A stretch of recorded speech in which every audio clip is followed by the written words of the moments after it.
Driving it home with Patti Vasquez, Patti Vasquez. From global conflicts to greenhouse gases, the folks refusing to wear masks says, and politicians getting caught grabbing ass says, she's driving it home with Patti Vasquez. Well, hey, everybody. How are you all doing? I hope that you're happy, healthy, and safe wherever you are right now. We are driving it home here on WCPT 820 Heartland Signal and KKNW 1150 in Seattle. Hello to all of our friends who are tuning in digitally, maybe on Facebook or YouTube or Monaco Brewing Company Substack. We invite you to please, and then I beg. That's how I do it. We invite you to subscribe and share with your family and friends so they can join the conversation here as well. And don't forget, you can find all of our podcasts at heartlandsignal.com. That's at heartlandsignal.com. Subscribe to our newsletter, find our Facebook page, and share these conversations, because I think a lot of people are looking for the space, really. I know that our numbers have been growing, and I'm so grateful to all of you who've reached out. I do want to mention, and I feel like I keep forgetting to invite you to email me. If you're not able to call or text when we're live, please feel free to reach out. You can email me, pvasquez at heartlandsignal.com. Again, that's P. Vasquez at heartlandsignal.com. And I also have my own Facebook page where we continue some of these conversations, and I cover some stories that maybe I don't get a chance to get to here because we always have such great guests. And of course, talking to you, our listeners who call in and text. Our number is 773-763-9278. That's 773-763-9278. Coming up on the show today, we're going to talk to John Marcus, a higher education journalist at the Heikinger Report and co-host of the NPR podcast College Uncovered. He's also written for the Washington Post, New York Times, and we'll talk to him about the international students who have been negatively impacted by immigration policies. We're also going to talk to our friend who's already in our green room, and I didn't get a chance to offer him some water, and I'm very, very sorry about that. But we're going to talk to Dan Ashurst, who is the executive director for Fair Vote Illinois. I was actually talking today to Daniel Squadron, who's the author of The Fourth Branch, about Fair Vote. He's also president and co-founder of Heartlands. He's a parent of Future Now, which is the parent company for Heartland Signal, by the way. You can find Fourth Branch at your local bookstores or online, and apparently now at airports, we were told. But we were talking a little bit about ranked choice voting, and I know a lot of you have questions, and some of you have concerns about that. So we'll talk about a lot of issues regarding ranked choice voting. And I did not realize that Alaska has a primary today, and they do have ranked choice voting. So we'll have conversations about that later today. We're also going to talk to our friends from the Center for Better Aging. Estrelita Harmon's going to join us, as well as Jen Schroeder, who's a workplace advocate for professionals over 45. I have questions. At any rate, what's on your mind today? 773-763-9278. We invite you to call or text because I do want to find out what's in the news that's catching your attention. And I want to thank our sponsors too, by the way. Pride Coffee Roasters, Source.solar. That's pridecoffeeroasters.com, Source.solar, the American Foundation for Suicide Prevention. We want to thank our friends from the Chicago Federation of Labor, as well as Monaco Brewing Company. And we don't want to forget our friends from Social Change. We have a lot going on. This Natalie Harp story has really taken off lately. I think it's gotten even louder after Caroline Leavitt announced that she would be stepping down. And I know a lot of folks are speculating as to whether or not that's because not long after she had her child, she was amongst the members of the administration and on the plane with the journalists who were essentially used as bait as Trump scurried away in a catering cart, apparently. So I'd heard Natalie Harp being discussed in the background, maybe on Stephanie Miller's show. Hal Sparks might have talked about her. I see it online. When you scroll, you might see stories about Natalie Harp. And a lot of folks, and look, over the weekend, Senator John Ossoff of Georgia stood at a rally in Atlanta and took a shot at the president regarding Natalie Harp. And he said Trump doesn't want to do the job. He said Trump wants to build his ballroom and travel with Natalie on the flying palace the emir of Qatar gave him. And so if you're not familiar with who Natalie Harp is, she's 35 years old, executive assistant to the president, former host at One American News. She has been at his side constantly at the White House, at golf clubs, on the plane. Again, out of Turkey, she was in the. I don't know if she was in the dining cart or in. I don't want to know. Anyway. They apparently right now there's a lot of energy in the White House. That's chaos. I'm saying there's a lot of chaos going on because they're calling Ossoff names. I'm not going to share share with you some of the names that are allegedly being used regarding him. Trump compared him to Pee Wee Herman. Ossoff then went on with Jen Psaki yesterday, and I guess he's trying to talk about the senior aides, not necessarily Natalie. Who knows what the way they're trying to all have this argument. But the thing is, the real story is that one person, unelected, unconfirmed, is now a big part of deciding what the president of the United States reads. She curates his articles. She curates the social media. Reporting says she has access to his Truth Social account. And Andy, our executive producer, is telling me they call her the human printer because she carries around, apparently during the 2024 campaign in particular, she carried around an actual printer so he could see things on paper. I don't know. That's a very strange job to have, and yet it is one of the most consequential jobs in that building that nobody voted for. And everyone has. We know that every president has a filter. There's a million things going on. Nixon had Haldeman. Haldeman, is that how you say his name? And but usually, the filter usually has maybe a process of approval, maybe through the Senate, or at least a resume in government. So what does it mean when the information diet of the most powerful person in the world runs through the executive assistant who used to have a TV job? I'm just saying, at One American News. I don't know. What's on your mind, folks? 773-763-9278. And this is going to be, I think, one of those topics that is going to impact the way the president responds to things. And I wonder, I haven't seen any press conferences yet about how much the journalists are asking these questions. And I know we struggle with our media right now because folks have questions in regards to the news that we share, maybe at the top of the hour. There, CNN, a lot of news outlets, you'll read headlines, you're like, is this reporting or is this being a stenographer for repeating what the president says without the counter of this isn't what's happening? That's not true. At any rate, 773-763-9278 is the number to call and join our conversation today. I'm feeling a certain way about the end of summer. Part of me is relieved that the weather is starting to cool off. I know that we're going to have a lot of erratic weather. We always do in Chicago. And just because it's cloudy and overcast and starting to cool off a little bit doesn't mean we can't get back up to 100 degrees again. But I'm the kind of person that likes when the fall really settles in here in Chicago. Let me get is this Jim on line one? Let's get to Jim on. Hey, Jim, what's on your mind, my friend? Hi, Patty. I'm just pondering who will save Western civilization: the 6 Supreme Court judges, the Republican Supreme Court judges, or the Republican Party, or Trump and MAGA? Will they save Western civilization? And this is a recurring theme with them. But my point is, Patty, when were we civilized? That's what I'd like to know. Western civilization, when were we civilized? We had 300 years of transatlantic slave trade. We had no problem with that. We had indentured servitude for hundreds and hundreds of years. My point is, do they really think that they could you'll hear that from Republicans, even Republican literature I read now. It's more pronounced that we have to save Western civilization. We have to save it. We only have a brief moment on this earth. Are these people really crazy enough to think that, 200 or 300 years from now that they've saved Western civilization? First of all, are we civilized? That's the real question. I argue that we aren't. Well, we have the potential to be. I mean, we don't have health care, right? And now we got ICE, the secret police, running through the streets, imprisoning our fellow human beings. Is that civilized? I beg not. So anyway, what do you? Let's. I mean, but it's ridiculous to even talk about it. But what about this election coming up? I mean, everybody's afraid that the Republicans are going to cheat to win.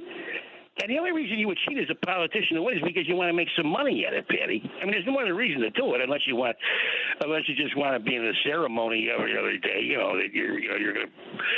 I mean, why would you? The only reason you cheat is to make money, I guess. Wouldn't you think? I mean, power and money are certainly the biggest driving factors here, and an obscene amount of money that's being made by this administration. The cabinet members alone collectively have billions of dollars between them. And continue to profit. Well, look, he wants $100,000 a month to give you a tip, like a tout at the racetrack. He's going to give you a tip on a horse. Now, when I was a kid, the touts, if you got a little bit of trouble, you go into the room with the security guard and you see the pictures of touts on the wall. That was against the law to tout. But apparently with Trump, it's not. He can tout out stock tips and whatever else. Yep. 10 minutes before, and he wants $100,000 a month to do this. And the rest of the country's like, oh, well, the Republicans are like, well, he's worth it. He's worth it. Why shouldn't he have about $20 billion? Exactly. He worked for it. He's earned it. No, yeah, he worked hard for it. Yeah, there are hard workers. Like the Kushners are the hardest workers I've ever seen. Oh, boy. I mean, those guys have been they must have been bricklayers or something. Because yeah, I can see them getting their hands dirty. I got to run to another call, my friend. All right, have a good night. Thanks, Jim. We got Frank and Elgin. What's on your mind, Frank? Hey, what's up, Patty? I got two things for you. First, I want to make you smile before I go with the bad news. But so when I was a kid, the way I got my dad to stop taking me to the racetrack, because I know you had that, and it was all cool when we were little kids and stuff like that, but I got to be 13 years old, and I was going to the Axel roller rink with my friends and stuff like that, and a Saturday afternoon, he wanted to take me to the thing. He made me go with him. So you know what I did?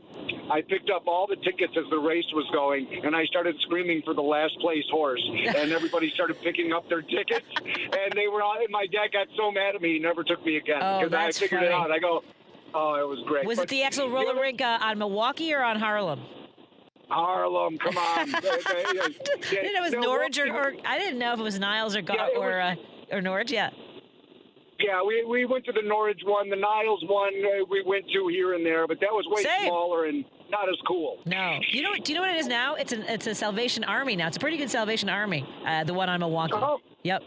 Yeah, the one on Harlem is they still have the AMC movie theaters there, or the Norwich Theater, but the Axle's gone. It's I can't forget. There's all kinds of places to eat. It was a Go Bananas, I think was the name of it. It was kind of like an indoor amusement park for a little while, and then a kid got hurt on the indoor roller coaster that they had there. It was like a little mini roller coaster. Yeah.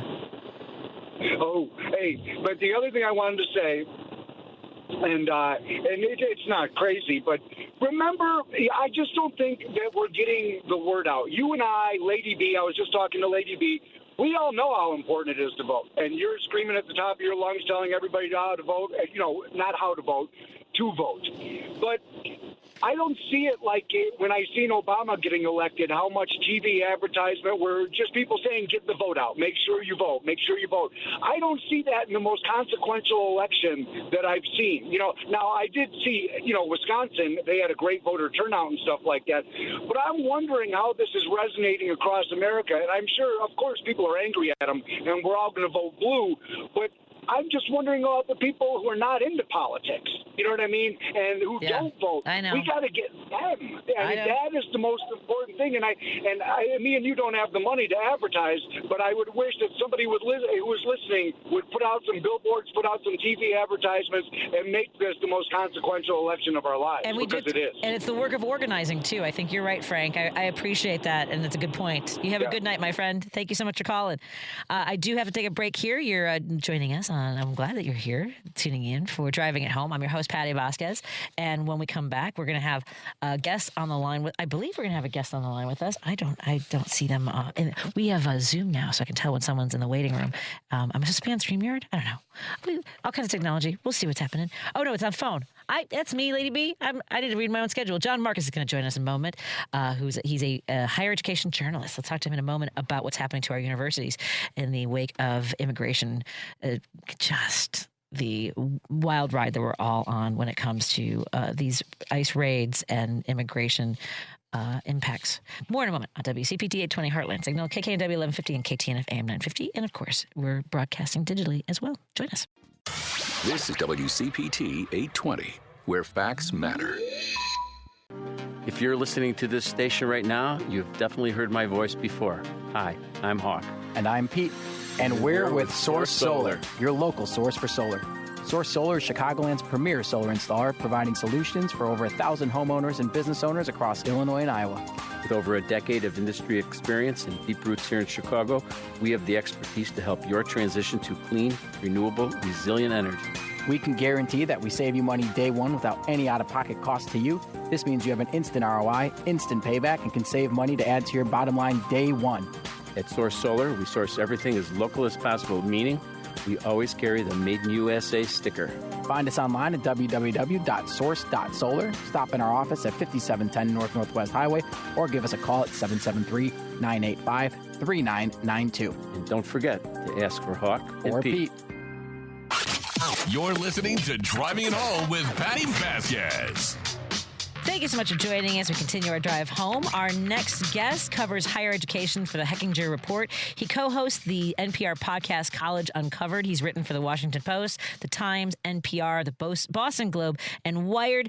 John Marcus has published a piece this week with a headline that grabbed our attention. Once globally preeminent U.S. universities are sliding into decline. John, thank you so much for joining us today. How are you doing? I'm great. Thank you for having me. Absolutely. Tell us a little bit about, your piece opens with a warning from 1945, from a wartime government report. Tell us about starting 80 years back and the story that is important now. So academic research or scientific research that was done largely at universities was a really important part of the Allied victory during the Second World War. And at the end of the war, there were warnings to keep it going. There were concerns that funding for academic research would decline. In response to that, the government put money into academic research and more money after Sputnik. And the research that was done at U.S. universities and colleges really kind of propelled the economy, especially the tech economy that developed at the end of the 20th century. And so what struck us about that moment was it's happening again. We now see threats to research funding for universities, although funding cuts under this presidential administration have largely been reinstated by the courts. The money has been doled out very, very slowly, and there are proposals now to shift a lot of that funding away from universities.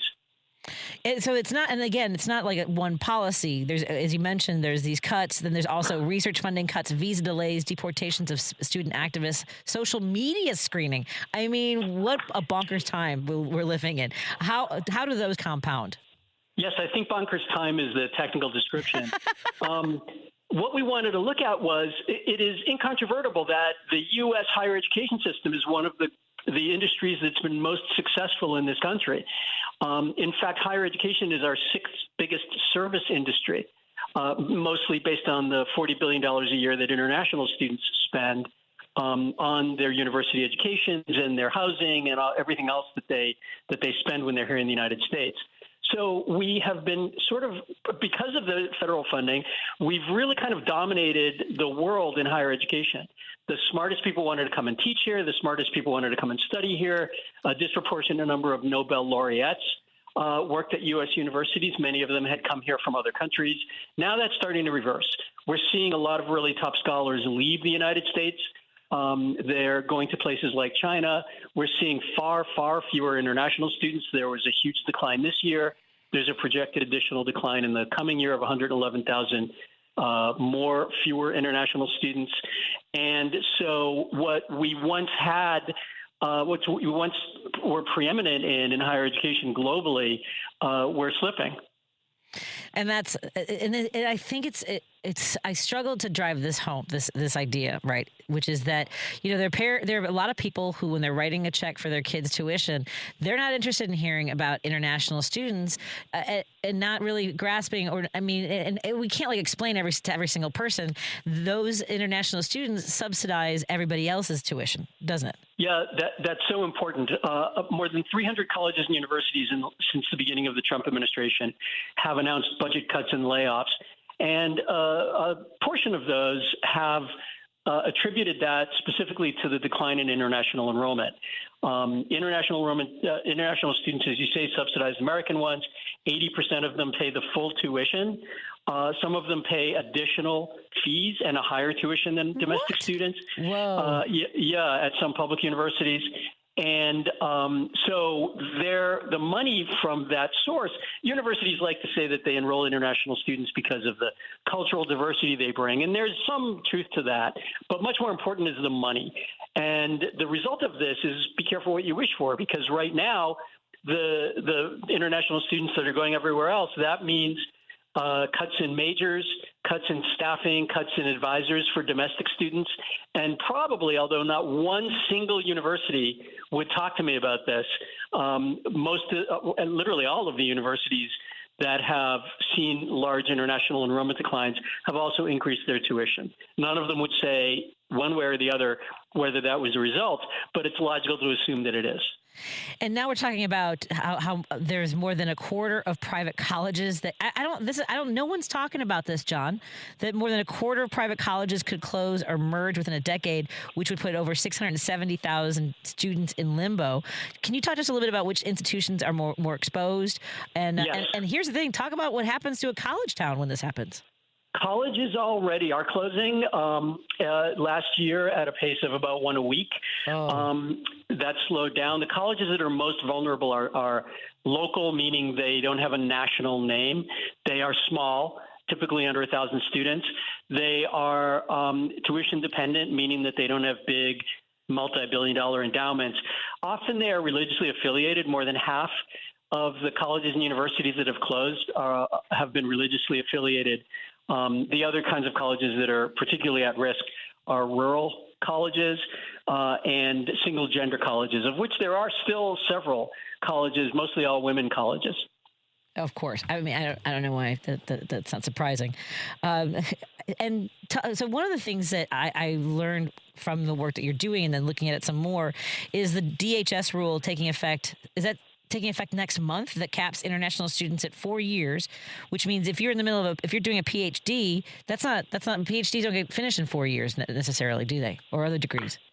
Yes, that's absolutely true. It's really hard to finish any program, including an undergraduate degree, in 4 years. Fewer than half of any kinds of students at four-year universities actually graduate in 4 years. It's one of the dirty little secrets of higher education. And so this it's called a duration of stay rule. A number of organizations just this week have sued to stop it. But, all of these things put together, including what you mentioned, the detentions, the deportations, the social media reviews, students can't even get appointments that they need to get a student visa at the embassies and consulates. At this point, college students that might have considered the United States, they're going every place else because there are a lot of other countries that want them. And if you're an international student, would you come to the United States right now? Probably not. No. And here's the thing. You wouldn't want to come here, but also we're losing at this rate. We might be losing an entire generation of people who have a background in science and medicine, right? We are heavily dependent on international students, especially in graduate and doctoral programs. But many graduate programs, because of federal funding cuts, have stopped taking students. We've already been passed by China. China now produces more PhDs in science, technology, engineering, and math than we do. And now, obviously, they have a larger population, but the pace of growth is also 5 times faster than here in the United States. So we've always kind of taken for granted the strength of our universities and colleges. They're still ranked among the best in the world. They still attract more international students than any other country, but that's slipping. And you mentioned earlier that your readers might not care. They ought to care because this affects all of us. This affects our economy. This affects our global competitiveness. Before we let you go, I just want to know, what do you want to leave our audience with? I mean, one is staying on top of stories like this, whether it's with the following. Are you on social media sharing these stories as well from the Hechinger Report? Yes, all of our stories. The easiest way to find us is at HechingerReport.org. It's HECHINGER, report, all one word, .org. And as far as takeaways, I mean, higher education has let us down in the last 15 years. It's gotten insanely expensive. What people were getting for their money was comparatively poor. So not all of this is about the politics. A lot of the international students that stopped coming just couldn't afford it anymore, even from wealthy countries, to pay the full tuition and an extra surcharge. So I think what we all need to take away from this is that we need this to get fixed because not everyone has to go to college, but somebody has to. And so we have to have a strong higher education system to train the people who will keep this knowledge economy moving.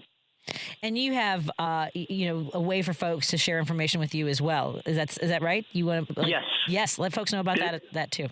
There's all kinds of contact information at the Heckinger Report, and at the end of all of my stories is a way to contact me. I'd love to hear from readers. I know there are a million stories out there, unfortunately, mostly of frustration, and probably of people who work at universities and colleges who are seeing what's going on right now and equally frustrated. There are some really good people that work at universities, but in general, they haven't really served us well in the last 15 years.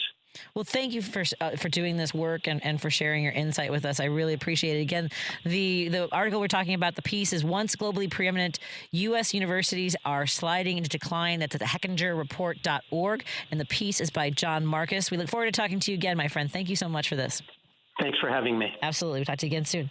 Let's take a break here, and we'll come back in just a moment on WCPT 820 Heartland Signal and KKNW 1150, as well as everywhere digitally. Hi, everybody. And we're going to talk to Dan Ashurst. I need to ask people to make sure I know how to say their names. Executive Director of Fair Vote Illinois in just a moment. Thank you for hanging out with us. We appreciate it. You're listening to WCPT 820 because facts matter. Great news for those Chicagoans heading up to southern Wisconsin. Should you ever forget to load up on Progressive Brews and the local favorites like Rogers Park Provisions or Park West Liquor in Lincoln Park, Minocqua Brewing Company beer is now conveniently available at Dream Liquor and Cigar in Kenosha and in the Lake Geneva area at Delavan Liquor and Smoke in Delavan. If the great town of Madison, Wisconsin is your jam, please remember to swing into the Minocqua Brewing Company tap room at 2927 East Washington Avenue to grab some Resistance beer, pizza, t-shirts, and progressive camaraderie. You're listening to Driving It Home with Patti Vasquez. Thank you so much for joining us. We continue our drive home. You know, we've talked about ranked choice of voting quite a bit on this show, and I'm pretty passionate about it. When I'm at the Jefferson Park Sunday Market, I'm always excited when I see the Fair Vote Illinois table on the Parkway. And let's talk a little bit first of all. Last Tuesday, Wisconsin Democrats picked a nominee for governor. David Crowley beat Francesca Hong by 3,783 votes out of nearly 800,000 cast, which is about a half a percentage point. And I think that the thing is, on that same ballot, 68,343 votes went to candidates who had already quit the state race.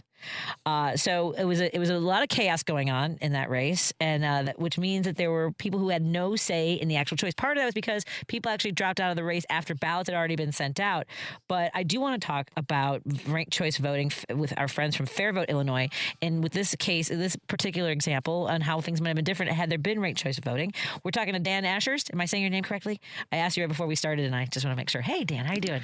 Good. How are you? Thanks for having me. I'm good. So let's talk about that. Like, what kind of an impact can it have in a race that's so close, like the one in Wisconsin, where you have two candidates that drop out, one that drops out and comes back in? I mean, there was a lot going on, which... So in a race like Wisconsin's, it's a perfect example of why we advocate for ranked choice voting. When a voter votes for a candidate that drops out of the race by the time Election Day rolls around, we want those voters to be able to express a second choice. I think that's one of the great examples, is that something, God forbid, happens along the way before the actual election day. Now your vote, then, so let folks know what that would have happened. Let's say they voted for Sarah Rodriguez in a mail-in ballot, but they chose Francesca Hong as the number 2 candidate, right? Now their vote counts. Yeah, so their vote could transfer very easily from their first choice to their second choice if their first choice is unable to win. And that's just ultimately a more democratic system. And as you mentioned, I think it's quite a good many voters, like 96,000 voters voted for candidates that were not in the top 2. And as you said, 68,000 voting for candidates that had dropped out. They weren't even in the race anymore. So putting those together, we want voters to be able to have a second choice and make their vote count to the highest extent that it can. Is that what's considered zombie votes? Yeah, so a zombie vote would be those 68,000, those candidates voters who voted for candidates that have dropped out by the time Election Day rolls around. And I don't even really think about how often it happens. So for an example, I ran for office in 2020, and I 2 weeks before Election Day, I've never told this story on the air ever. Somebody who was working for the incumbent's office, who was working on her campaign, desperately came to my house, desperately asking me to drop out of the race because she was such a terrible person and they felt that if I dropped out, then the third candidate would have a chance. right? Yeah. And I don't know. And here's the thing, just so you know, I only came within 4 points in a 3-way race, right? And so she didn't even get 50%. But at any rate, I remember sitting there thinking, like, what a wild thing, first of all, to ask me. And like, if people actually do that, how does that work for people who already voted, for the amount of money that you already spent on a campaign, for people who believe in your campaign? I mean, like, anyway, but so people do drop out. I just thought it was so bonkers. Yeah.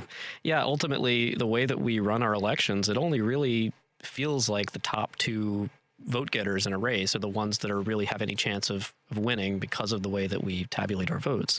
So ranked choice voting would help with that, certainly that problem. But as you said, it's great too that we want voters to have more choices. Like, people shouldn't feel like they have to drop out of the race. Like, you shouldn't have been pressured to drop out, and it happens all the time. In Wisconsin, certainly it was the reason that people dropped out. A few of the candidates dropped out was because they were worried about splitting the vote. And so voters just can't vote for them at the end of the day. And if they've already casted their votes for them, then your vote gets thrown out. Well, and to that point about splitting the vote, right? And again, coming back to the race that I was in, everyone figured, well, if there's 2 women in the race, then the guy, that's why they were trying to get me to drop out. They figured the guy could then win the race, even though ultimately he only got 22% of the vote and I got 36 or 37. But at any rate, there are conversations right now. Let's talk about the highest office in the land, that they worry that if a woman runs again, or a person of color, or a gay person, that we're not going to win. And a lot of that is because, well, one, just partly the Electoral College. There's obviously this energy about, whether it's tradition or culture, all different kinds of elements play into it. But with ranked choice voting, then you have, well, this is the person I want, right? For whatever value alignment we have, and they're a woman or they're gay, and then at least the next person is as close as I can get to that. Right? Yeah, and that's a really good point. One of the things that we look at in our research is how women and people of color in particular are often told that they should drop out of the race because of the way that we vote. And so our system is incentivizing it affects women and people of color more. They more often are being told, you're going to split the vote. You need to drop out of the race. There's another black candidate or another Latino candidate that's going to be able to consolidate the vote. So ranked choice voting just makes it where you don't really have to worry about that as much. More candidates can compete. I'll tell you this much. The guy who ran in the race jumped in after petitions had already been out for, 6 or 7 weeks, because he was watching and he figured, well, if a guy gets in the race, then I can win this. Like, he told me the day after, literally apologized for running. Wow. Which was really funny to me. Just say it. But to that, it's not just that they're the ones that are asked to drop out of the race. They're told not to run in the first place. Yep. That's I think is even more catastrophic. Yeah, that's exactly right. Yeah, and in places that use RCV, we've seen that women and people of color tend to have much more of a chance to compete. In particular, what always stands out to me is in New York City, after the first ever ranked choice voting election in their city council, the representation for women went from 16 city council members to 31 city council members out of 50. So it was the first time in the history of New York City that it was an all-women city council and an all-women of color city council. That's what we could have in Chicago. We could have more competitive elections, more representative elections. Jeez. Sorry, apparently someone's calling me to tell me they don't like it's sound like a sound effect or something. It's so loud. The other thing is that none of these candidates, when you don't have ranked choice voting, you also, like in primaries, let's say Wisconsin, nobody's getting 50%.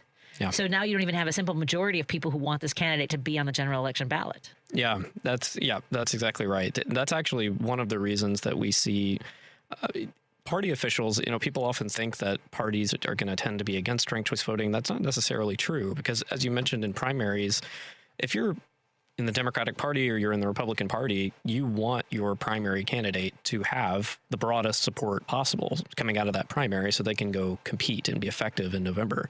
So if you have candidates winning with 40% of the vote, that's a very weak mandate to run for your party in November. Yeah. Ultimately, with ranked choice voting, you get to say, well, I received 40% of first choice votes, but I also was able to get support from people's second or third choices enough to win the election. So I have stronger voter support and a stronger Democratic mandate. And if you have just a simple majority, plurality, right? That's the plurality of it. Then because you have, let's say, 60, 70% of the people in your district or your area didn't vote for you, the people that you're most beholden to are the people with the money and the power that got you the votes that you got. Yep. That helped you get there. Yep. That core base is really, it becomes all you really have to appeal to is the fervent. As long as you can get that 35, 40%, that's good enough. Yeah. And that often tends to incentivize extremism too, because you don't actually have to convince a majority of people. You don't really have to convince independents. You just have to convince enough people to get more votes than anybody else under our current system. And it also lends itself, of course, to that is when you say extremism is the negative campaigning. And within a political party, it also diminishes the people who are in for the right reasons, that want to do the work, and now you shred them and you eliminate good candidates. Yeah, permanently. It's always funny after every single primary that we have. It's funny to watch all the candidates just eviscerate each other in negative attack ads, but then right when the election's over, they completely flip and they say, "Oh well, now I'm going to support the candidate because there are Democratic." Well, that doesn't happen all the time. I did not. Because part of that is also the person that does it needs to be held accountable for it. Who does the negative campaigning, who destroys a family or puts out stuff that. So I'll just be very honest. So I was the mailers were that I was discussing extremists who couldn't protect women in the cases of rape and incest, and I'm a survivor of childhood sexual violence. I'm a rape survivor, and that alone was what women are already told. I mean, survivors are often told that we don't believe you. You didn't tell that kind of stuff. It would be enough if it was just that traumatizing and weaponizing rape and also in this race homicide. But a woman, what got me was that. I was doing a podcast, and this young woman told me she'd been brutally raped when she was 17 years old and used to think about running for office until she saw the mailers with my face on it and said, well, if Patti can't get, if this is what they're going to do to a woman like me, I can't get in this race. So it has, an even more tentacles that reach out. Yeah, it's horrible. I remember seeing ads in my district. I won't say which district, just not to upset anyone. But I remember seeing ads accusing the other candidate of being supportive of ICE in the Democratic primary and being supportive of particular violence being committed by ICE. And I was really struck by that too. Right. But yeah, you're right. That kind of negative campaigning, that kind of not just negative campaigning, but viciously personally attacking each other. We don't want to incentivize that in our political system. We ultimately, anything that we can do to systematically disincentivize that, we don't want that to be a winning strategy to attack each other. That's what I demand is why I did not support the I just didn't show up. And that's the thing. I am a loud door. I will be on doors. I will, speak at rallies, whatever. But I have no reason to get involved if someone won't take accountability for the way they act. Yeah. I demand that. Yeah, that's just a little bit of a glitch. Yeah, it's fundamental to basic respect in the country, and it feels like the country is in many ways being pulled apart by that sort of rhetoric and that sort of language, and so we all have to do everything we can to fight back against that, especially as it just continues to get worse at the highest levels of the country. When we come back, let's talk about how we can better communicate with folks who are skeptical and what elements of ranked choice voting can be, enhanced so that people do feel like it's safe, I think is what elements of it do lend itself to being a safe form of democracy. Let's take a break here. We're going to continue our conversation with our guest, Dan Ashurst, who is Executive Director of Fair Vote Illinois. You can go to fairvoteillinois.org to learn more. We'll also find out about any events coming up or how you can get involved. And if you have any questions, you can text me at 773-763-9278. That's 773-763-9278. More in a moment on WCPT 820 Heartland Signal, KKNW 1150, and of course, all of our friends tuning in digitally. We're so happy to have you here. Alexa, play WCPT. WCPT from TuneIn. You're listening to Driving It Home with Patti Vasquez. Thank you so much for joining us. We continue our conversation here on WCPT 820 Heartland Signal and KKNW 1150 in Seattle, and of course all of our friends tuning in digitally. I was talking to, we have in studio with us, Executive Director for Fair Vote Illinois, Dan Ashurst. You can go to fairvoteillinois.org. Again, that's fairvoteillinois.org. I mentioned at the top of the show, I was talking to Daniel Squadron, who is one of the co-founders and president of the company that is the parent company for Heartland Signal. He's written the book, The Fourth Branch. And we were talking about ranked choice voting. He agrees it's crucial for our next steps of how we accomplish the promise of our Constitution and the Declaration of Independence. And he said, but there's so much skepticism. What are some of the elements of ranked choice voting that you can touch on that will soothe folks who have concerns? Yeah, so one of the reasons that we advocate for ranked choice voting in the form of it that we do is because it is a hand recountable system. So that's like the most important thing. We want people to trust the results. We want to be able to have a fully transparent process. What we don't want is having a bunch of numbers go into a computer and spit out a result. We want to be able to audit the result.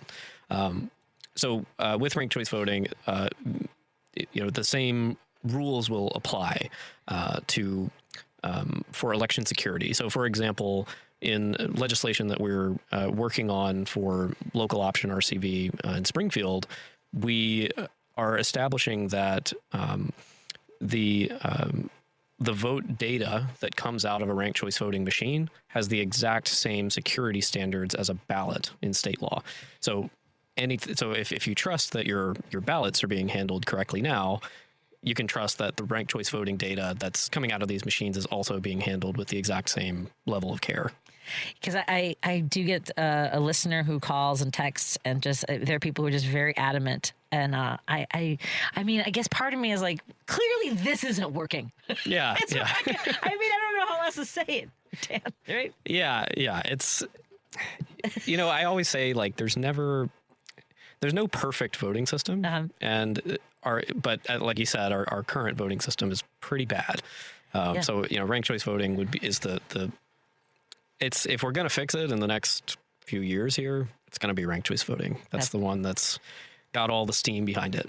I do want to talk about Illinois, because I didn't realize that last Thursday, on August 13th, a Cook County judge dismissed the Evanston ranked choice case again without prejudice, so plaintiffs can add the State Board of Election and Dominion as parties. Evanston passed ranked choice voting with 82%.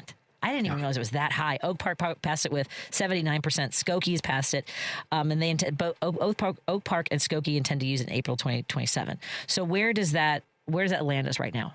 Yeah. So as you said, those three cities, those are the first cities in Illinois to ever pass a ranked choice voting referendum. We were the people who played a big role in leading that.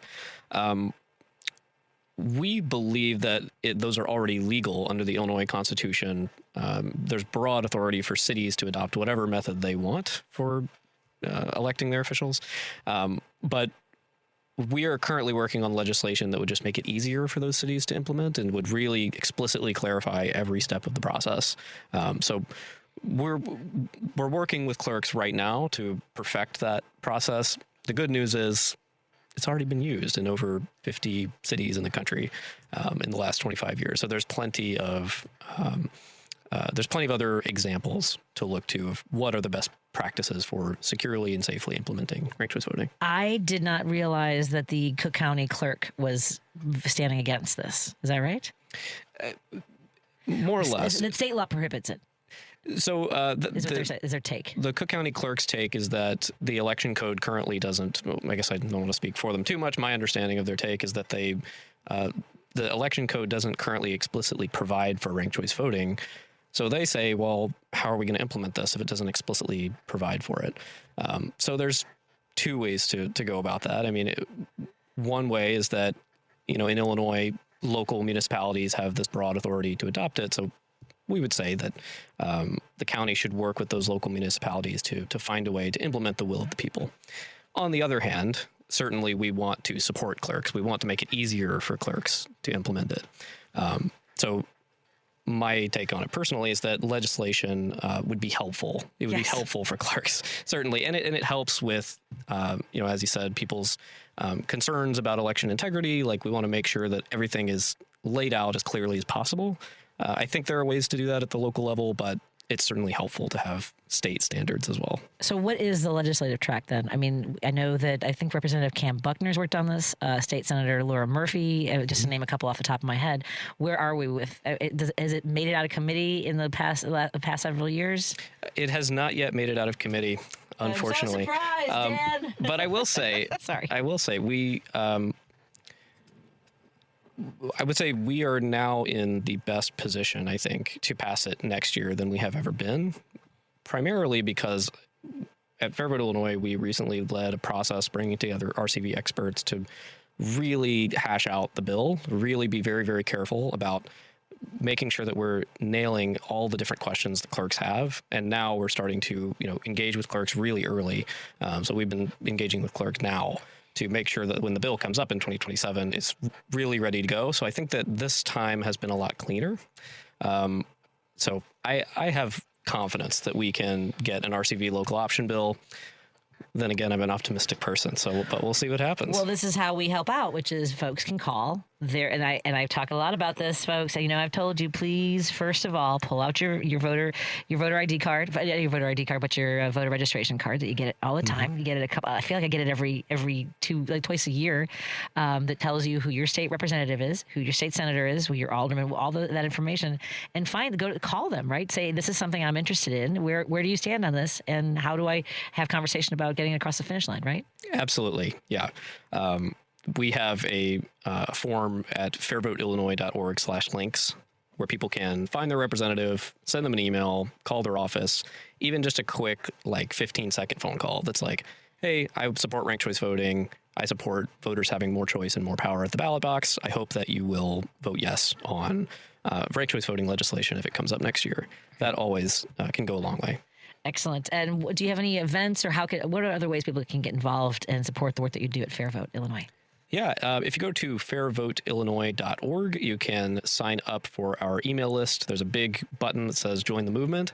That will get you in the loop on if there's ever opportunities to advance ranked choice voting in Illinois, opportunities where it's particularly important to call your representative at a certain time. We'll let you know about that. We also have plenty of events at Fairvote, Illinois, so we'll actually be out at Oak Park. There's a big microbrew event this weekend, this Saturday, where we're going to have people ranking the different beers that they get to try at the event. That's one of our favorite things to do, rank your beers. Yes. So that'll be a lot of fun. That's at fairvoteillinois.org/events. Outstanding. Again, we're so grateful to our guest, Dan Ashurst, who's the executive director of Fairvote Illinois. Also, find your Fairvote chapter in your area, and that's fairvoteillinois.org here in the Chicagoland area. Thank you so much, Dan. I look forward to seeing you again. Thank you. Thanks very much for having me. Absolutely. More after this. CPT 820 Heartland Signal and KKNW 1150. We're going to talk to Jen Schroeder in just a moment. Don't go anywhere. I mean, you can, but I'd rather you didn't, and I don't want to pick. WCPT 820, Chicago's progressive talk, where facts matter. Driving it home with Patti Vasquez, Patti Vasquez. From global conflicts to greenhouse gases, the folks refusing to wear masks says, and politicians getting caught grabbing ass says, she's driving it home with Patti Vasquez. Thank you so much for joining us as we continue our drive home here on WCPT 820 Heartland Signal and KKNW 1150 in Seattle and KTNF AM 950 Minneapolis, St. Paul. Of course, we want to thank our friends who are tuning in digitally on Facebook, YouTube, and now Minocqua Brewing Company Substack. And of course, all of our shows are available at heartlandsignal.com as podcasts. And thank you to our sponsors, Pride Coffee Roasters. Go to pridecoffeeroasters.com and put in an order for some of the best single origin roasted order coffee beans you have ever had, and they'll be joining us at the Jefferson Park Sunday Market this Sunday, 9:30 to 1:30 at Jefferson Park proper. Again, that's pridecoffeeroasters.com. Visit source.solar and make an appointment with Peter Sorellis. Maybe it's time to get solar panels on your house or business, and he will walk you through that entire process. He has partnered with Illinois Solar for All to walk you through the financing part of it as well. We want to thank our friends at the American Foundation for Suicide Prevention. We're honored to be partnering with them for the Walk Out of Darkness on October 3rd, and we'll have more details about that to come. And we appreciate their support as well as Social Change. Go to socialchange.site. And our friends at Minocqua Brewing Company put in an order for maybe a 4-pack or 2 of some fascist tears. They're delicious. Thank you so much, everybody, for tuning in wherever you are. I'm thrilled to welcome back our guest, Jen Schroeder. She's founded The Unobsolete, where she fights age bias in the workplace and builds exit strategies for professionals over 45. And you know what? This is when the ground is moving under a lot of people. Jen, how are you doing today? Pretty good. How are you, Patty? I'm doing all right. I thought about you, not just in regards to this upcoming conversation we're going to have, but I saw somebody who I've known for a while start their own business on LinkedIn. I was really excited for her. She's in her 40s, and she just became like an independent policy consultant. And I was like, well, yeah, that sounds amazing, right? Are you finding a lot more people who are like, you know what? I have this experience, I have this wisdom, and now I know how to put it to work for people other than a toxic workplace, right? Yeah, absolutely. I think that's the best way to go because you control it. Yeah. But it's scary for folks. What are some of the things you can tell people about what that world is like, how to get started in being an independent contractor or starting your own business?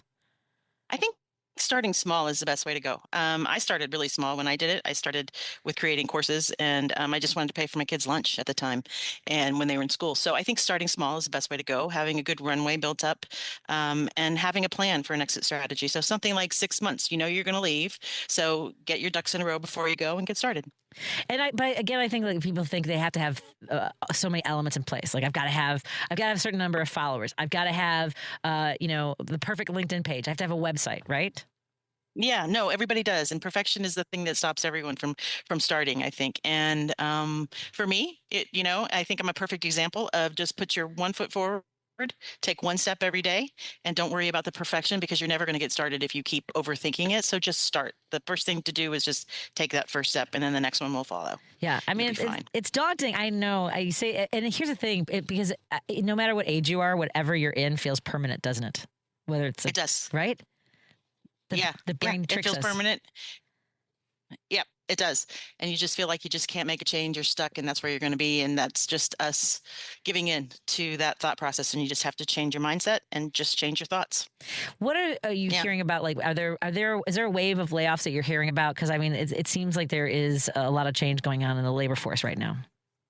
Yeah, layoffs are, they're tricky these days. So they're trying to avoid, in many cases, they're trying to avoid the big layoffs where they have to do the WARN Act and stick with all the things that you have to do with the sizable layoffs. So what they do is they just do these rolling layoffs now where they don't have to meet all those rules and things. But there are a lot of layoffs, and then there are a lot of pushouts as well that are just happening with the older workforce and the younger workforce too. It doesn't really matter. But yeah, there's a lot going on out there. Well, with everybody, isn't AI like the new alibi that we're restructuring for AI? And is that real transformation, or how much is this, legally a safer way of saying we could do without you?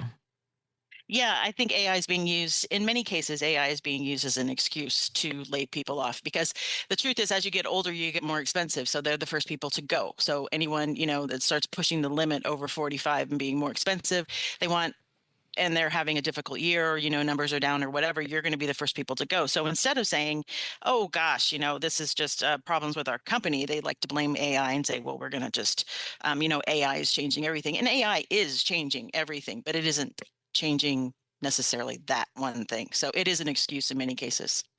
And I think people are really afraid of it too. I mean, are you talking to folks about learning AI? Because I kind of feel like our generation has this unique position because young people are very worried about it, see it very negatively, and I kind of feel like for us that we've accumulated so much information and experience. For me, it kind of helps me organize a lot of stuff.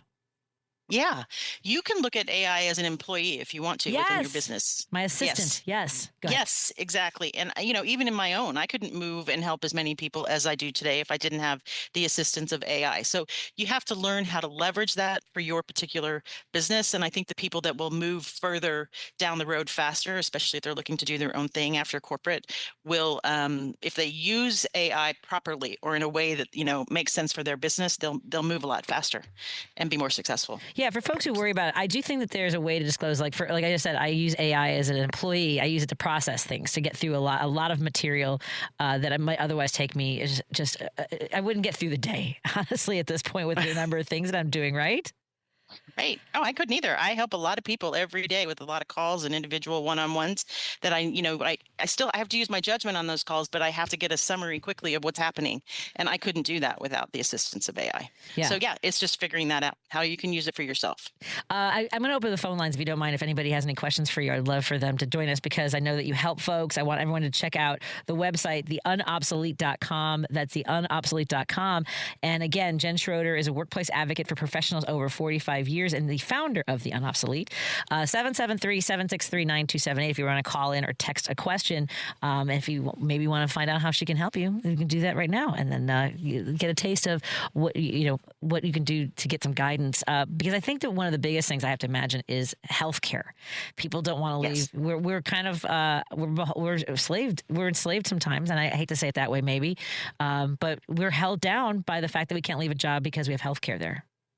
Yeah, healthcare's a huge one, and healthcare's a big one in severance negotiations. A lot of people are married to the number, right? And you want that number because you see that, but the long-term effects of not having your healthcare are much almost more important than the number in many cases. So yes, there are things you can do to help yourself with that, though. If you're going down to a $0, if you're going from being the only breadwinner in the family to $0, you can potentially take the money from your severance and healthcare, and you go to healthcare.gov and get a better package. What about, do you give guidance on investing in your own HSA? Because I didn't know until I no longer had that opportunity to just start my own HSA with Fidelity, for example. Yeah, all those things. I don't think that HR departments are very good at explaining those, and I think that's not their fault in particular when the benefits people come around to do that. I think it's a very complicated, and we made it even more complicated within our country. So I think that's something that people don't necessarily have the knowledge on. So yes, I do talk about that a lot with people when the opportunity comes up. And you mentioned in your severance, is there a single clause that people maybe sign without reading them that costs them? Yes, there are a couple things. So the non-disparagement clause is usually when you get a blanket severance. So when they hand you your first package or the first document, it's usually a non-disparagement clause saying you can't say anything negative about the company, but the company can do whatever they want to you, basically negatively. And so that's one. The reference is another one. And then the rehire is probably the biggest one. So you want to make sure that you're always eligible for rehire and not, that severance negotiation, depending on how it came about, that's something that you want to negotiate. So the terms are that because when employers call to check, they will check to see, usually it's going to be the dates of employment and things of that nature is going to be pretty small, but they'll also check to see if you're eligible for rehire. So that's very important to have in that negotiated package as well. Yeah, I mean, I haven't been in a situation where I've had to sign any severance packages. Do they give you this whole packet and expect you to just sit there and read it there and sign it there? Or are you sent home with the severance package? How does that work? Most of the time they'll send you home with it. Sometimes they'll pressure you to sign it in the room. But those are some, nowadays they give you, if you're over 40, you get 21 days to sign. So the OWBPA, the Older Workers Benefit Protection Act, will gives you, under that law, you have 21 days to sign. And then from the date you sign, you have 7 days to revoke. So they have to give you that time frame. And but if you're under 40, they don't have to give you that time frame. And asking for a week is not unusual. It's not unreasonable to ask for, but a lot of people will just be pressured to sign in the room if you're oftentimes. And you don't want to do that because it's a very emotional situation. You need time to read it and think about it. Should you also consider hiring a lawyer? Yes. In many cases, you can have. The problem with hiring a lawyer in many cases is the fees that are associated with it. But if it's a complicated severance or there's potentially something that you feel like you might have a case on, a protected class violation or an FMLA retaliation situation, then yeah, you should always consult an attorney in those situations, definitely, because they can get you a better package in some cases. And you may, find that you might have a case that you may want to pursue. Yeah, and you don't want to miss anything in that severance package either, or misunderstand something. Make sure that you got someone who's going over it. Right? Yes. Yeah. Yes. You want to make sure that you definitely have somebody that they can review it and understand it for you and find the gotchas. What do you want people to know about the hiring bias? Because the EEOC's data shows that older workers make up under 5% of new hires at most establishments. And so if the resume is the filter, how do you tell, what do you tell people to do in those instances? There's two schools of thought on that. I don't think that I'm probably more on the side of the normal one, which is nowadays they want you to shorten your resume and take a lot of your age, things that would age you on that resume out. I don't subscribe to that theory. I think if you earn that knowledge, you should be able to keep it on your resume. You just have to be succinct in the discussion of, what you did, because you've done a lot of things in 20, 30 years. And I think resumes, when we were from our generation, I think that most people want to, we write our resumes different than they want them to now. They want to see very results-driven resumes. So they want to see what results you drove in that case. So you want to write your resume more results-driven rather than a story. What do you want to leave people with about the work that you do, and so how they get some help with you, consulting, some path forward? in all of this madness? Yeah. So if you're having trouble at work, or you're having, like, it could be a toxic work situation, it could be a harassment situation, it could be, severance, performance improvement plans and things of that nature, you can always schedule calls with me. I do consulting on that, and I have several different packages that I'll out there to work with people and customize to their unique situation, because no two situations are exactly the same. So they can schedule that with me if they want to, and all that's on the website. Outstanding. Well, thank you so much, Jen Schroeder, the unobsolete.com. She's a workplace advocate for professionals over 45 years old, and again, founder of the Unobsolete, and she fights age bias and builds exit strategies. Thank you so much for the work that you do.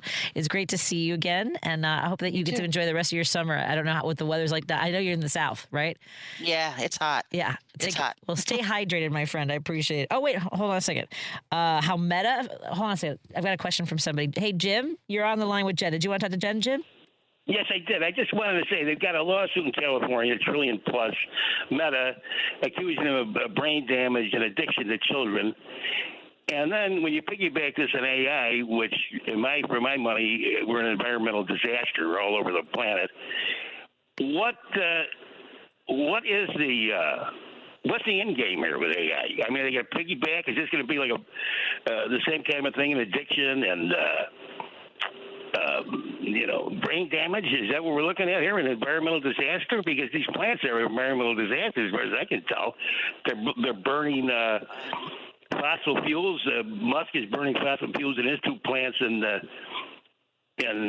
Missouri. Yeah, I don't know where they're at, but hold on a second. Go ahead, Jen. I would say that as far as AI goes, it's still evolving and it's still in its youth. It is something to be concerned about, definitely. I don't think it's particularly a brain damage situation. I think there will always be people that are addicted to certain things, and AI will be there will also be people that are addicted to AI. There are today. So parameters and policies and things still need to be put in place. It's in its infancy, and I think that at this time is the time to put that governance around it. So it's still to be determined, unfortunately. I hear some degrees in psychology with AI focus would be probably a good path for those who are looking for a new career. Thank you so much again. Appreciate it, Jen Schroeder. Great to talk to you, and look forward to seeing you again. Take care of yourself. And folks, you can also follow Jen on social media. Find her on Instagram. That's where I found you. TikTok, all the places. Thanks, Jen. Thank you. Take care. Take care. Let's take a break here and continue our conversation when we come back on WCPT 820 Heartland Signal, KKNW 1150 in Seattle, KTNF AM 950 Minneapolis, St. Paul, of course, digitally. Thank you for being here. More after this. Because facts matter. You're listening to WCPT 820. Listening to this station right now, you've definitely heard my voice before. Hi, I'm Hawk. And I'm Pete. And we're with Source Solar, your local source for solar. Source Solar is Chicagoland's premier solar installer, providing solutions for over 1,000 homeowners and business owners across Illinois and Iowa. With over a decade of industry experience and deep roots here in Chicago, we have the expertise to help your transition to clean, renewable, resilient energy. We can guarantee that we save you money day one without any out-of-pocket cost to you. This means you have an instant ROI, instant payback, and can save money to add to your bottom line day one. At Source Solar, we source everything as local as possible, meaning we always carry the Made in USA sticker. Find us online at www.source.solar. Stop in our office at 5710 North Northwest Highway or give us a call at 773-985-3992. And don't forget to ask for Hawk or and Pete. Patti Vasquez is taking your calls now. All right, let's hit it. At 773-763-9278. I got a lot to say. It's Driving It Home with Patti Vasquez. Thank you so much for joining us. We continue our drive home here on WCPT 820 Heartland Signal, KKNW 1150 in Seattle, KTNF AM 950 Minneapolis, St. Paul, and our friends tuning in on Facebook, YouTube, and now Minocqua Brewing Company Substack, where we encourage you to subscribe to any of the platforms that you're on. I mean, like all of them. Just depends. You can see which ones you like the most. And share them with your family and friends. Let them know where the conversation is happening. And there was something a caller said on Joan's show that, or Joan was talking about how when we talk about wars, right now what we focus on are the oil prices and the cost of things, and I agree with that. I agree that that's what seems to grab the headlines, not the loss of life, the danger that we are putting our men and women in uniform, the loss of life for the people who are being bombed and attacked. I'll never forget that first day after drowsy Donnie took a break from one of the events at his golf course, his country club, Mar-a-Lago, and went out there with his baseball hat and said that we're gonna attack Iran. It's gonna be over soon, but basically told us that people are gonna die, people are gonna get hurt, but that's the cost of war. But really, what he meant was the cost of him doing business. And then within hours, a girls' school was bombed and children died. And right away, the lies started spreading. And I want to preface this by saying that this has been proven to have been, whether it was us, we did it, whether it was outdated maps or bad AI or just not taking the due diligence and make sure they were doing anything that but it started out with this just cacophony of it was Iran did it to themselves. It was it was a faulty one of their own faulty bombs, and they said that it was one that we had stolen, that they had stolen from us to use.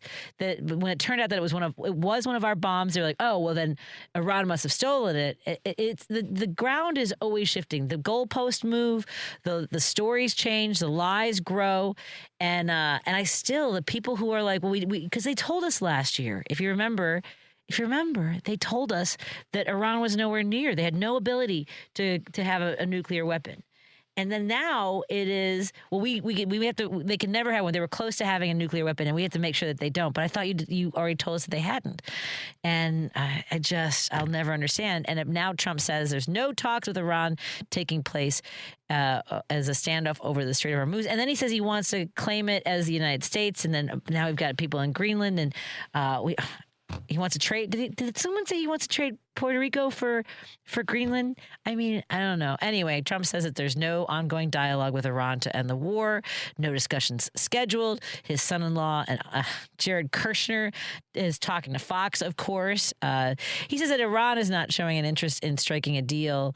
And some of the negotiations that we've heard of make it seem as though it's a deal that's worse than what President Obama had negotiated, which Trump tore up. By the way, a commercial vessel was struck by an unknown projectile while in the strait today. Okay. At any rate. By the way, did I hear as well that now it seems that the intel about a possible attack on Dementia Donnie when he was in Turkey may have come from Israel? Like, what is happening? And I'm not crazy about conspiracies, but also I wonder if they did think, if the story got out that he had to get into a catering cart, that would rally the base and say, see, look, our fearless leader has to hide in a catering cart because his life is in danger. It is all, as I think I've said this quite a bit, it's all bonkers is all I can say. I want to take a break here, and when we come back, we're going to talk to Esterlita Harmon, who is the Executive Director of Center for Better Aging. And I think now that I've hit double nickels, Lady B, I'm trying to figure out what it's so weird. I lied about my age for so long that leaning into it also feels weird. Like I hear, a Stephanie Miller every day making jokes about how old does she say she is, in her 30s or 40s, or I don't know. I never wanted to be Jack Benny. I did, fudge a little bit. I let people guess how old I was. The problem with letting people guess how old you are is that when they get closer, you stop wanting them to guess. I remember that happened to my mom. She always looked 15 years younger than she was. And then they started getting closer. She goes, stop telling people to guess my age. Let's take a break here, and we'll talk about the work that we can do and how we can be involved and aware and find out about the programs from the Center for Better Aging. More in a moment on WCPT 820 Heartland Signal, KKNW 1150 in Seattle, KTNF AM 950 Minneapolis, St. Paul, and of course, everyone tuning in digitally. And you can find all of our shows as a podcast on heartlandsignal.com. More in a moment. Hey, Google, play WCPT. Streaming Chicago's progressive talk from TuneIn. Here's great news for those Chicagoans heading up to southern Wisconsin. Should you ever forget to load up on progressive brews from the local favorites like Rogers Park Provisions or Park West Liquor in Lincoln Park, Minocqua Brewing Company beer is now conveniently available at Dream Liquor and Cigar in Kenosha and in the Lake Geneva area at Delavan Liquor and Smoke in Delavan. If the great town of Madison, Wisconsin is your jam, please remember to swing into the Minocqua Brewing Company tap room at 2927 East Washington Avenue to grab some Resistance beer, pizza, t-shirts, and progressive camaraderie. No detours, no distractions. Just bold ideas and real talk. This is Driving It Home with Patti Vasquez. You know, I received an email a few weeks ago asking me if I would have the next guest on that I'm about to introduce you to. And I was like, yes, please. Yes. I'm very passionate about the work that they do. We want to talk about the Center for Better Aging, which opened its clinic in July 2024 inside St. Bernard's Hospital's Ambulatory Care Center in Englewood. They cover 22 zip codes on the Greater South Side, one front door for older adults and caregivers trying to get through a system that was designed by nobody for nobody, essentially. I don't know if that's the way my guests would want to put that, but in under 2 years, 18,500 older adults and caregivers reached, about 2,000 patients visits, 600 members enrolled. This is remarkable work. Let's get to all of it. Esterlita Harmon is the executive director for Center for Better Aging. Yes. We're all going to do it, God willing, right? We all get to get older, don't we? Yes. So that's the goal. Right? Yes. So tell me about yourself. Where'd you grow up, my friend? Well, I actually grew up in the north suburbs. So I grew up in Glenview. My family, both my mother and my father, born and primarily raised in Chicago. And I have a deep passion for the city. I raised my family on the south side of Chicago, went to school at University of Illinois at Chicago for undergraduate and graduate school. So I am Chicago ride or die. Yeah, same. And I think that's actually really deeply core to my passion for this work because it is about serving the city of Chicago's aging population. I really think that there is, like, a lot of folks don't realize how many resources are available to them. And also there hadn't been as much communication about what resources people could reach out for, right? Yes. I think that there's a lot involved in this. So first let me ask you, why this path? You know, was this something that you studied in college? Was this something that kind of branched off from something else, other work that you were doing? Not really, which is interesting. You know, I think that we all have our personal connections to aging, whether that's us aging ourselves or our families, our experiences with different ailments as people are aging. And I will say personally, I saw both ends of the spectrum. So my grandfather, my father's father, passed away at 64 due to a heart attack. And he was actually taken to the very hospital where my clinic is located right now. He was taken to St. Bernard Hospital. He passed away. He was actually the alderman of that ward at that time. He was 64. His then wife, my grandmother, just recently passed last year at 94. What? She had dementia and had my father primarily serving as her caregiver for the later years of her life. And so I saw longevity, but also the taxing lifestyle changes and really the commitment that my father had to take on as a caregiver. And so there was kind of seeing that dynamic of life cut short, but then also longevity and vibrancy. And she was really engaged and leaned on a lot of the services that we even support right now, like a senior building. She lived in a senior building. She attended senior satellite programming. She was at the dancing events. And so I saw kind of that spectrum. And then my mother-in-law on the other end, which really resonates with me now doing this work in Chicago, where we have a huge life expectancy gap. She just turned 70 last year, and her family couldn't understand why she was so afraid of that birthday. She didn't want to party. She was really afraid. And it was because she's never experienced anyone older than 70 in her family. She is now the longest living member of her family. And the reality for the communities that I serve is that that isn't abnormal. And so while we're seeing longevity in Chicago, we now have the longest life expectancy on record in Chicago at almost 80 years. I think it's 79.5. We aren't seeing that in the Black and brown communities, and the Black age gap, racial gap is still significant, still 10 years shorter than that. And so I take that deeply when I'm working with people, and even people ask us all the time, why do you say 50 and older? People are sometimes offended when I say 50 and I'm talking about aging and geriatrics, because we cannot wait until 65. And so that's how I really was attracted to kind of how this impacts people personally. And then professionally, this opportunity came to me. I was doing work in Indiana in the aging space, supporting their multi-sector plan on aging as a consultant.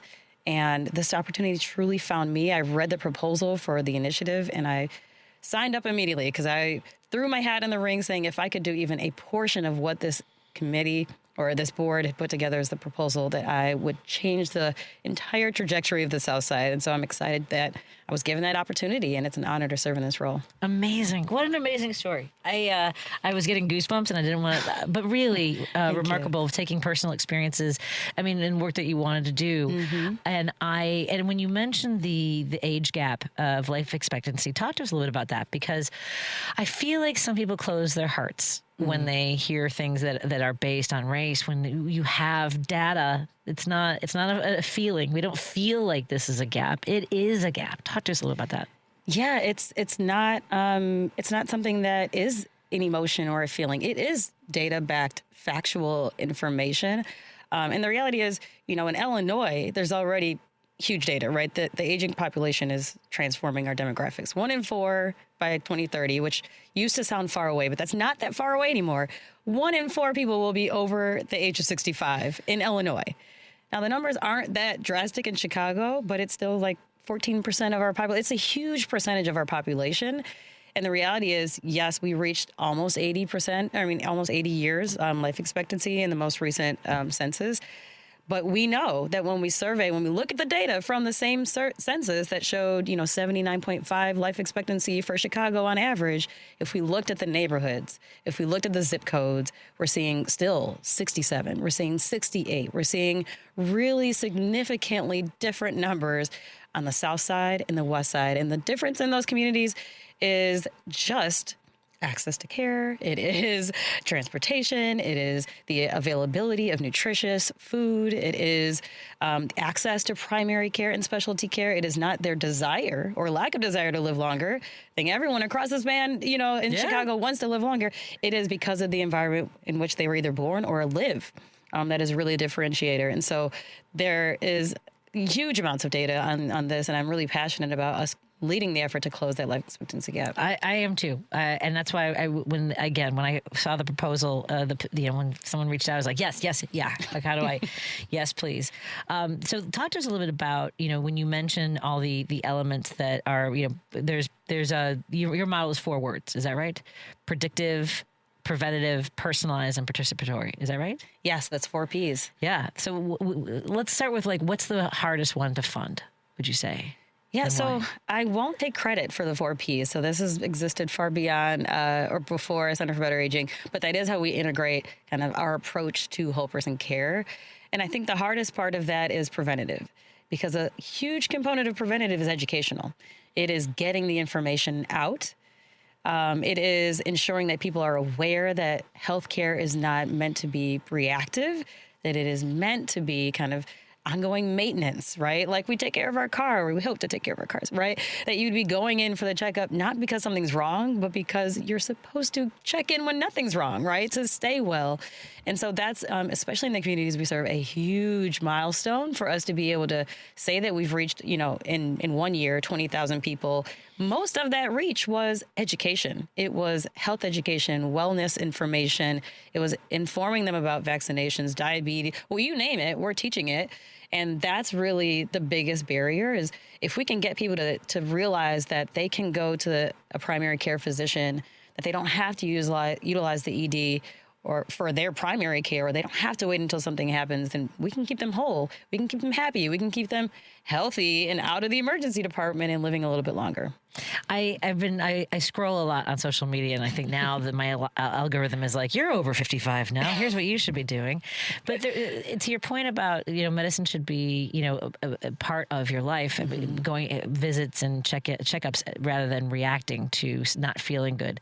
How do we prevent getting to that point? There are indicators along the way, whether it's high blood pressure, cholesterol, all those kinds of elements, right? Yes, absolutely. And I'm going to throw one into that pot: social connection. Yes, I should have mentioned that. Yes, tell us about that.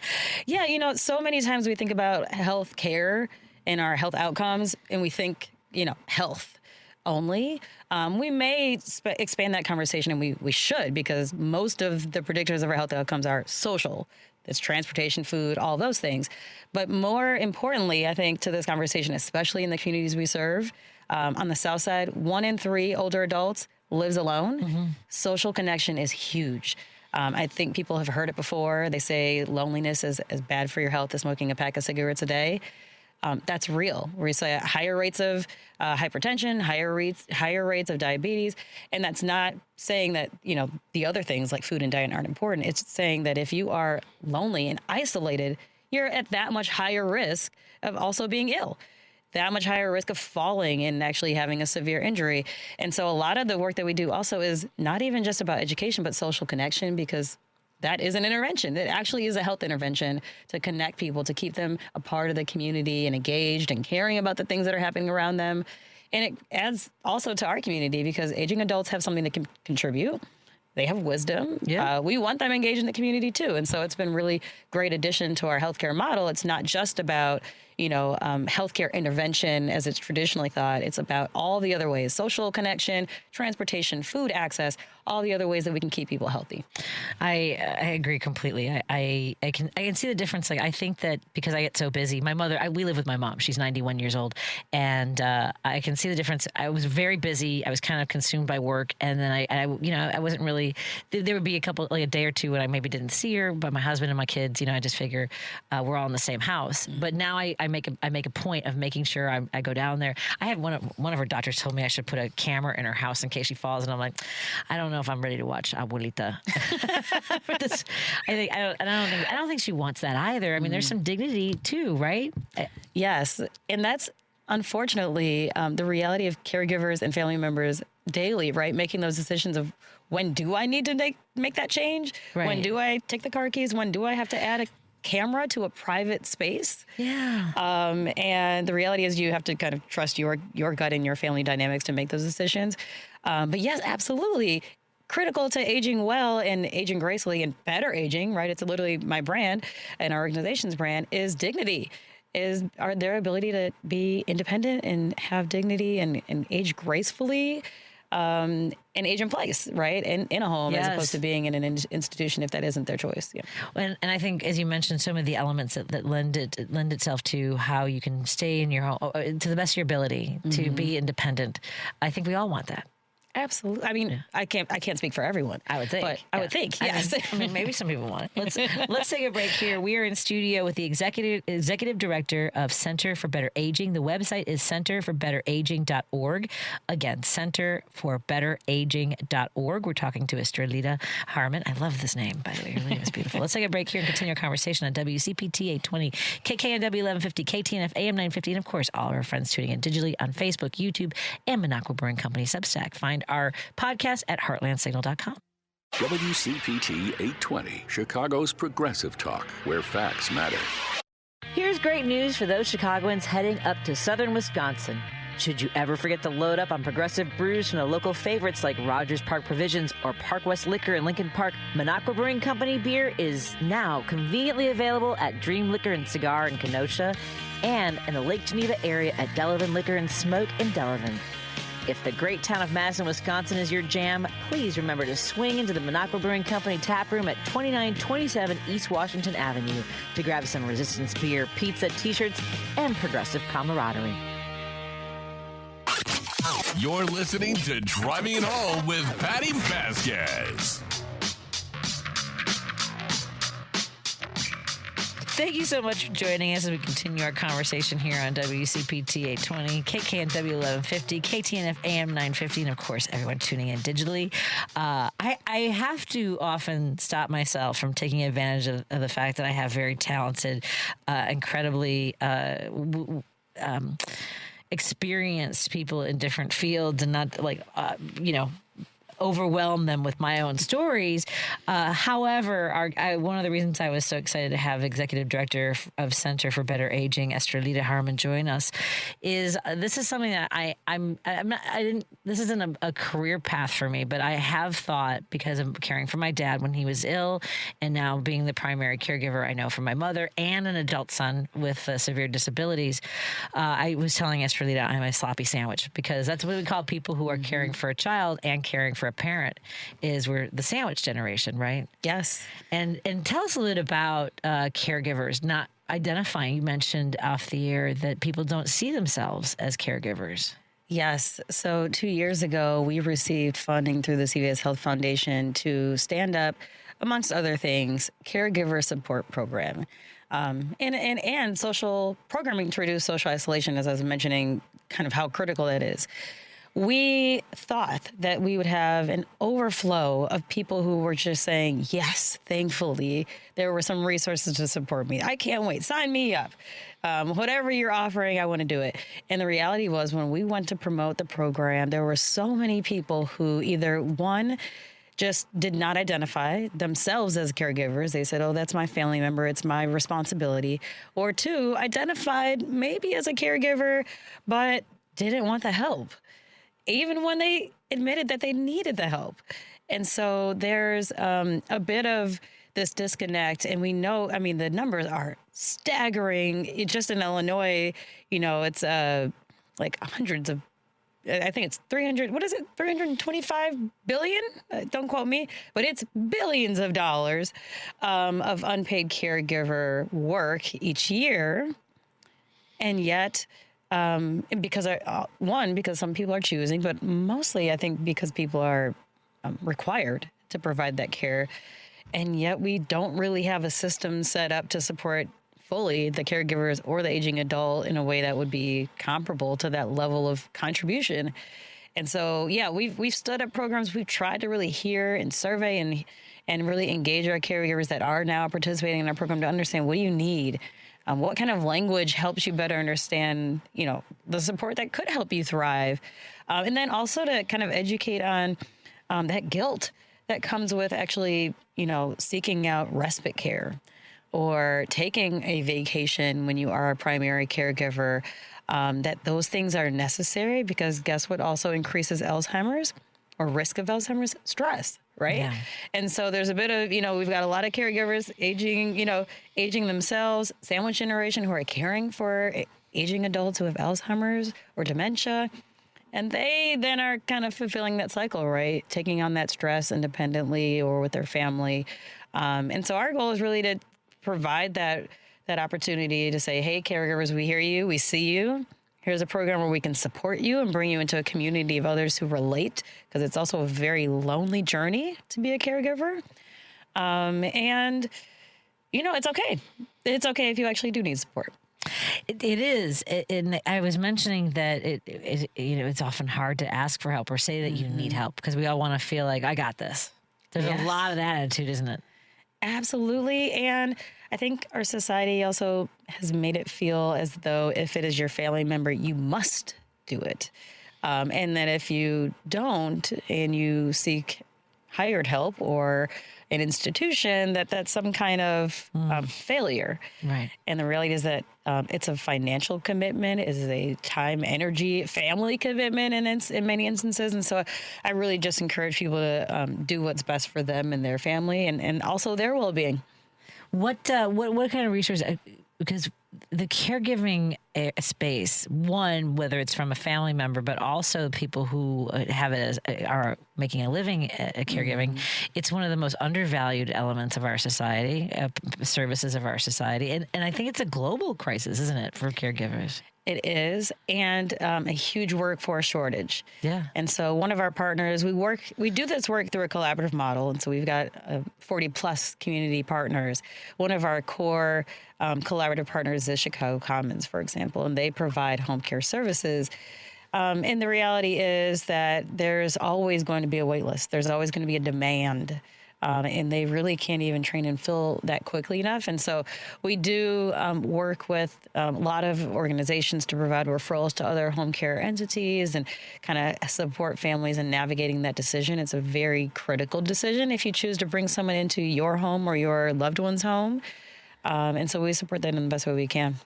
And tell us a little about, for families listening, so this is the Illinois HFS agency, Manage My Case at abeillinois.gov, right? Is this where notices live? Yes, Abe. Yes, .gov. Yes. And so what should caregivers do? Is there a deadline coming up on January 1st for caregivers to do something? I just got some information from a listener. Is there something that they should be registering or what they should know about being on this website? So what's happening in January 1st is all of the HR1 changes The big bill. So we're getting to the big, beautiful bill. I must have buried that lead. Because that changed Medicaid. Illinois is implementing work requirements. Right? Yes, and so there's a lot of notifications coming out from the state, and so you can certainly lean on the resources and the notifications coming from the state. A lot of that also, and I don't know this is specifically what the listener was speaking to, but if you are a caregiver and you are on Medicaid or you receive Medicaid benefits, a caregiver can actually receive an exemption. So if you are unable to meet that threshold for work or volunteer hours, and you demonstrate that you are a caregiver, I don't know what the documentation requirements will be, but that does qualify as an exemption. So it's really important that caregivers who are doing double duty, maybe you're working part-time because you're a caregiver, that you won't have that burden of meeting that work requirement because you can qualify for that exemption. So I don't know if that was what they were speaking to, but the notifications, incredibly important to stay up to date on what's coming from the state so that you're aware of everything coming out in January. Wow. Okay. So again, folks, it's the Center for Better Aging.org is the website. Again, centerforbetteraging.org. When we talk about, one of the things I was mentioning off the air is I now that I've hit the double nickels, but I've been thinking about it for over a decade, even before that, when my dad died 25 years ago. But even with him at 68, he was very stubborn about accepting help, right? And so I imagine with the generation of older folks, they're like, I don't need your help. I'm fine. I don't need it. What are some of the sort of ways in which we can first mindfully ourselves be aware that we're getting older? What do you recommend people do with checking in with themselves? Yeah, I think one thing is to be real about changes happening to your body and your mind. It's very easy to say, I woke up, there's an ache and pain, and go about your day. I do that. I actually did that today. I was in meetings. I was like, my back is hurting me.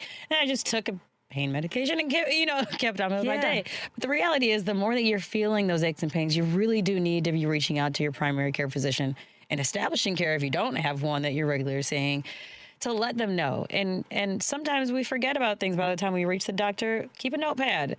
Write down, hey, I've been tripping. I tripped 3 times this week. I'm clumsy, but that's abnormally high. Or, I've been having back pain, or I'm getting headaches frequently, because some of those things are signs of either something developing or that exists. And sometimes it's medications that we're on, right? Or you start a new medication and suddenly you are tripping or falling because it's causing a little bit of delirium, right? And so writing that down helps your provider then better care for you. It also can help your family member, if you bring somebody with you to your appointment, to better have an understanding of what's happening with you when they're not around. And I will say the other thing is, a lot of the times, especially because of our societal norms, we talk about some things like forgetfulness as, aging norms, right? They felt, that's a part of aging, right? Or they're forgetful, that's a part of aging. Some of them are actually severe signs of something being wrong. So we need to take them a little bit more seriously and, again, take note of them and report them and share them with either a family member that you trust or your primary care physician. Well, I appreciate all of that. And you have an event coming up that people should know about as well? Yes. So this work is only made possible by the funding that keep the doors open and the lights on. And we are actually doing our inaugural golf outing called Fairways for Better Aging at Harborside International Golf Center on August 26th. So that's actually next Wednesday. But we are still promoting the event because we want to welcome anyone who's available and would love to join us on the course. We have a regular golf experience, so foursomes, who can get out there and play. But we also understand that not everyone is a golfer. And so we offered a social pass that includes a golf clinic and fun things like small bites and mimosas and a much more social experience. And then closing it out with a fun kind of 19th hole after event. To round out the evening and really just learn more about the work and how you can contribute. And again, we're just excited to launch our fundraising event in this way because the dollars are needed to support an aging generation. And Chicago is in need of these resources, and the Center for Better Aging is here to offer them. Well, thank you so much for this wonderful conversation and for sharing so much information that's important to our listeners, whether they are, well, we're all getting older, so it's important to everybody. So Yes. it's for everybody. Again, Estrelita Harmon, Center for Better Aging.org. And is that where people can find out about the golf outing as well? Yes, absolutely. It's on our landing page. Perfect. Center for Better Aging.org. And look forward to talking to you again. Thank you so much. Whenever you want. You just let me know and we'll love to have you back. I'm just saying. Bye, everybody. Love you all. Have a great night.